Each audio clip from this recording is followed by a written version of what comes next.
I would tell you, Jubilee is in limbo. We've been having our own problems. Those problems are dusted. They have not been addressed or articulated. And therefore, because I pay my party dues and I'm still a member of Jubilee Party, I would only ask and call upon the party leadership that if we still intend to use Jubilee as one of the major parties that will be used politically in this region, then something must be done. Majority of the people, they feel Jubilee has been overtaken by a number of problems.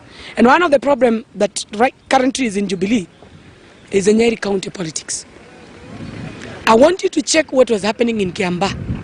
You will notice majority of the politicians who are there campaigning seriously are outsiders in Kiambaa, are outsiders even in Kiambu County. The problems of Nyeri County, Jubilee Party, mention them, mention those MPs. From Kieni, go to Nyeri, go to Madera. Supremacy battles. They have taken over Jubilee Party. I would also ask that you also don't make another mistake. We've made a number of decisions without working with our party members, right from the grassroots. And this has made majority of our our party members or delegates to lose confidence with us.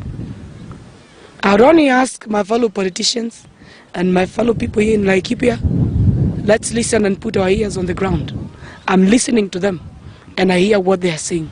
The only thing maybe I would want my fellow people in Gema region is not to make hasty decisions out of emotions. Because we are not doing well as a country. Highly indebted, we are on recession, economy not doing very well. And people most of the time would tend to throw their stones towards the government. Before you think you want to use your vote to punish a certain regime, think about the next government. Because the mistakes of this government will heavily determine on the performance of the next government.